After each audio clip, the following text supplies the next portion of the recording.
Ano na, kaya pa? Kaya pa? Kaya tingnan mo pawis ko. Grabe. Grabe sakripisyo, no? Pag nagbablog. Basa na damit ko. Santino. Kumusta ka, Santino? Ano, Santino? Laban? Kaya pa? Yan, ayan, oh. Isang araw. Makakasahod din tayo. Malay mo, di ba? Makatulong sa pag-aaral mo. Pati kay Ate Mutsona. Mutsona. Sana nga. Pagod na. Gawin natin ang lahat.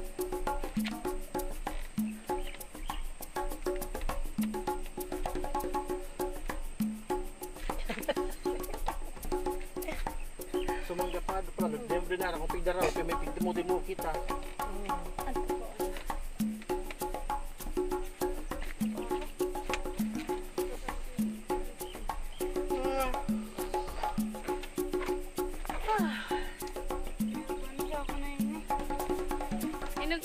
Hello pa. Sana guys, balang araw o ngayong buwan, susunod na buwan, sana mapansin yung mga vlog namin.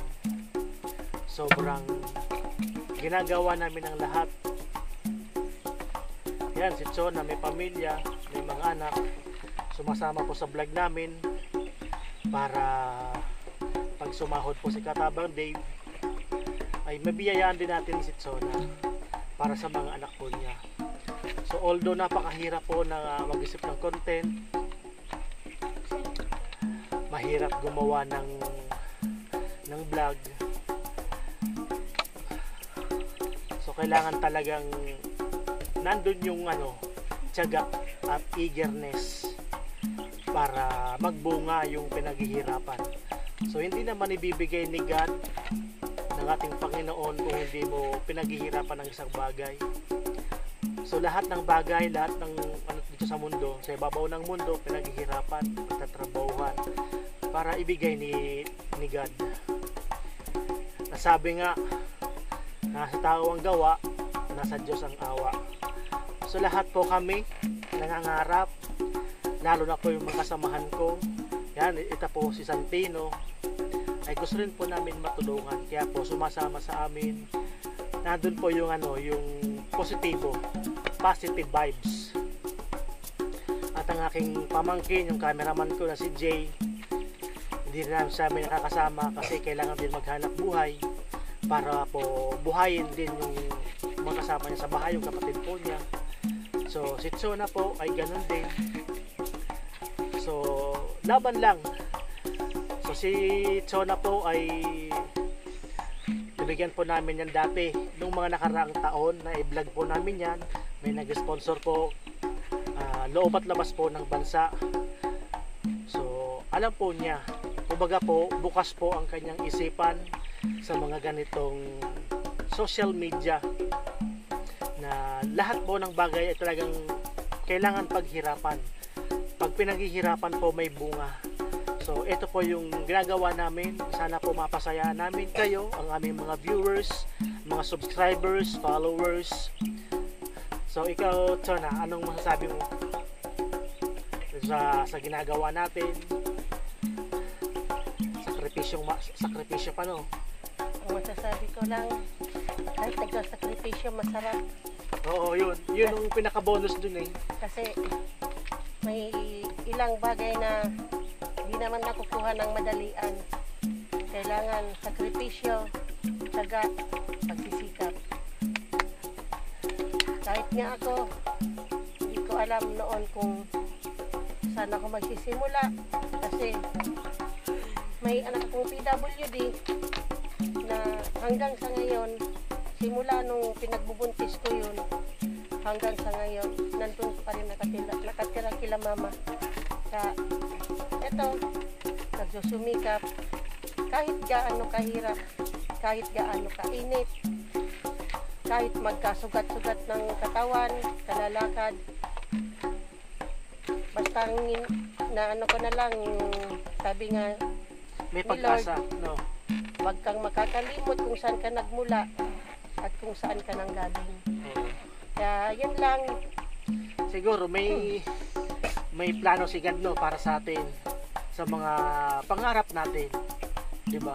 Oo naman, kasi di naman natin hawak yung buhay natin, di ba? Kaya kung ano man yung nangyayari sa buhay natin, si Lord lang ang nakakaalam nun, hindi tayo. Kaya kung bagaman tayo, yun nga ang sabi, maghintay lang, pero andyan nga, naghihintay, siyempre gumagawa. Oo, Kasi tama. hindi pwedeng maghintay ka na wala kang ginagawa. Yan. Dapat talaga may ginagawa. Kasi hindi naman sa'yo ibibigay ni Lord kung hindi ka gumagawa. Naghahantay ka, nakaupo ka lang, wala ka naman ginagawang hakbang, so wala talaga. So kailangan kumilos with action. At gawin mo lang yung tama, nasa diretso ka lang. Basta mag-enjoy lang, no? Nag-enjoy lang tayo, no? Ikaw, Santi, nag-enjoy ka sa ginagawa natin. Nag-enjoy ka lang. Yun. Enjoy. Yun ang pinaka-bonus doon na nag-enjoy tayo sa ginagawa natin. Na yung mga nanonood sa atin, napapasaya natin kahit papaano. So balang araw, ibibigay sa atin ni God yung paghihirap na makikita yun ng mga viewers natin na ito, deserve to kasi pinaghihirapan nila. So hindi ganun kadali.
Para sa pangarap mo, para sa mga mahal mo sa buhay.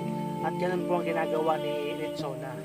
Kaya po si Chona, si Katabang Day po, sinasama si Chona, si Santino, para po sa pangarap nila na if ever po na si Katabang Day ay pala rin sa pagbablog, ay matutulungan sila, mababahagian din po sila sa mga pagkasama-sama sa kanilang paghihirap sa aming ginagawa.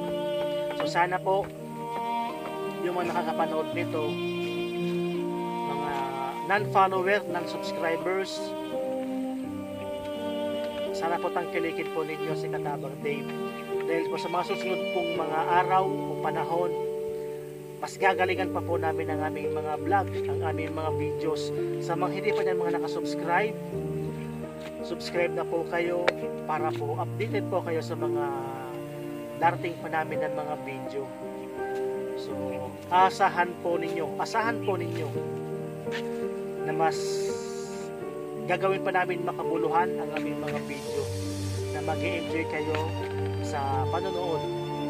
Ito ang sinasabi na realidad ng buhay, ng istorya ng bawat isa, istorya ng bawat kababayan natin na mga nangangailangan. At sa mga sponsors po natin, maraming salamat sa mga nagtitiwala at sa mga magtitiwala pa po. Maraming salamat.